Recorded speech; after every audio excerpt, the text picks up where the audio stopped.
राम और भरत कोई कई हजार साल छोटे बड़े नहीं है, लेकिन संपत्ति लेने के लिए नहीं, संपत्ति देने के लिए दोनों एक दूसरे के साथ वार्तालाप कर रहे हैं। वो कहते भैया तुम ले लो, वो कहते भैया तुम ले लो। हाँ, आज इतनी सी इंच की दीवार के लिए भी लोग अपने सगे भाई को खींचकर सुप्रीम कोर्ट तक लेकर जाते हैं, हाई कोर्ट सुप्रीम कोर्ट तक लेकर जाएंगे। जितने की वो दीवार, जितने की वो जगह, उससे ज्यादा कोर्ट में खर्च कर लेंगे, लेकिन भाई के पास नहीं जाना चाहिए। वकील खा जाए, कोर्ट में चला जाए, यहां वहां पैसा बर्बाद हो जाए, पुलिस थाना मुकदमा कहीं भी लग जाए, भाई के पास नहीं जाना चाहिए। राम भक्तों, सनातनियों, इस बात पर बहुत गौर करना। भरत कहते हैं भैया अगर महारानी कैकेयी के कहने पर, इनके 2 वरदान के मांगने पर आप 14 वर्षों के वनवास में चले आए, तो क्या इनको भी ये अधिकार नहीं है कि ये अपना वरदान आपके वापस ले सके? और भैया एक बात बताओ, अगर रघुकुल रीत सदा चली आई, प्राण जाए पर वचन न जाई, तो मेरे प्राण का क्या? मैंने भी प्रण लिया है, जब तक मैं आपको आपके श्री सिंहासन पर, आपकी राजगद्दी पर बिठा न लूं, तब तक भरत अयोध्या में प्रवेश न करेगा। भैया मेरे प्रण का क्या? और क्या ये आपको अच्छा लगेगा, ठीक लगेगा कि भरत कलंकी होकर, भरत के ऊपर यह कलंक लगे कि वो अपने ही भ्राता को, अपने ही भाई को, अपने ही भगवान को उसके अपने घर से निकालने में सहभागी बना? भैया क्या ये ठीक होगा क्या? भैया राम, आप सब पर कृपा करते हो, सब याचकों को कुछ मुकुट देते हो। आज तुम्हारे द्वार पर एक याचक आया है। भगवान श्री राम बिल्कुल शांति से, गंभीरता से भरत को सुन रहे हैं। भरत के प्रसंग के आगे भरत की जितनी भी बातें हैं और जितने उदाहरण हैं, भरत के द्वारा कही हुई एक एक बात भगवान श्री राम को विदारित कर रही है, निरुत्तर कर रही है। सो भगवान श्री राम कोई भी उत्तर देते, उस पर भरत का एक और प्रश्न सामने होता।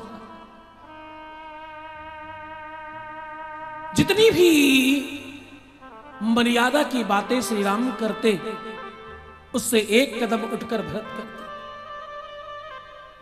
अंत में भगवान श्री राम ने भरत के सामने हाथ जोड़कर कहा, भैया भरत, तुम तो मेरे संबल हो, हाँ, तुम तो मेरी ताकत हो, तुम तो मेरा साहस हो, तुम तो मेरा शौर्य हो, तुम मेरा धर्म हो, तुम सर्वस्व हो मेरे लिए।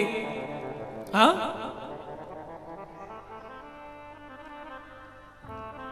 तुम मेरे लिए सर्वस्व हो भरत, तुम मेरी ताकत बनो। क्या तुम्हें यह ठीक लगेगा जिस पिता ने अपने जीते जी कोई निर्णय लिया, उसके नहीं रहने पर उसके बच्चों ने उस पर कालिक पोत दी? क्या ऐसा कुल दर्शन तुम देखना चाहोगे क्या? श्री राम के परिवार में, श्री राम के वंश में, कुटुंब में ऐसी छवि तुम्हें अच्छी लगेगी क्या भरत? भरत तुम विचार करो, तुम जो कहोगे मैं करूंगा।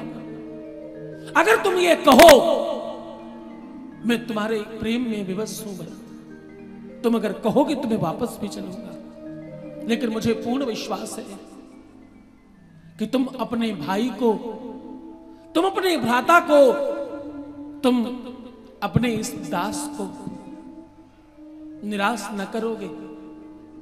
मुझे यह विश्वास है कि तुम मुझे हारने नहीं दोगे भरत।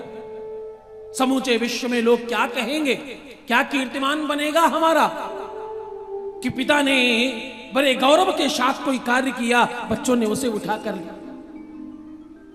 सब काला स्याह एक रंग में रंग दिया। ये अच्छा होगा क्या? भरत हाथ जोड़कर चरणों में शीश रख कर कह रहे, भैया मैं कुछ जानता नहीं, मैं तो बस एक ही बात जानता हूं, प्रेम प्रेम में बहुत बहुत पीड़ा है, लेकिन अंत में सुख है। हम एक काम करते हैं भैया, हम दोनों 14 वर्षों के लिए वनवास में रहेंगे साथ साथ। भैया लखन रह सकते हैं तो क्या मैं नहीं रह सकता? आप मुझे भी आदेश दो, मैं आपके श्री चरणों में रहना चाहता हूं।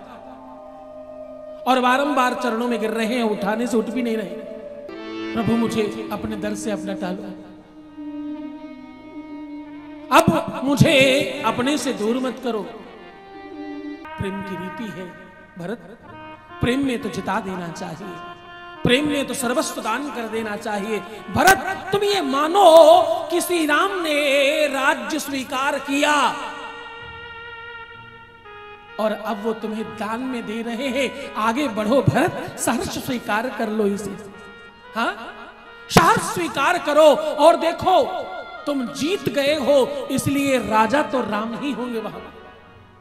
आगे बढ़ो और श्री राम की चरण पादुकाओं को उठाओ और श्री राम के राज्य को चलाने के लिए एक सक्षम राजा चाहिए। राजा भरत जैसा दूसरा कौन हो सकता है? कालांतर में लोग इस देश को भारत के नाम से जानेंगे। राजन आगे बढ़िए, श्री राम की चरण पादुकाओं को उठाओ और अपने शीश पर रखो। तुम जीत गए, तुमने सर्वस्व प्राप्त कर लिया है, ऐसा मानकर इनकी खड़ाओं को 14 वर्षों तक सिंहासन पर रखकर राज्य करो और 14 वर्षों के बाद श्री राम वापस आकर के अपना राज्य तुमसे वापस ले लेंगे। भरत ने राजा जनक को प्रणाम किया है, श्री राम को प्रणाम किया, गुरुओं को प्रणाम किया, माताओं को प्रणाम किया और सजल आंखों के साथ श्री राम के खड़ाऊ लेकर के वापस अयोध्या को जा रहे हैं।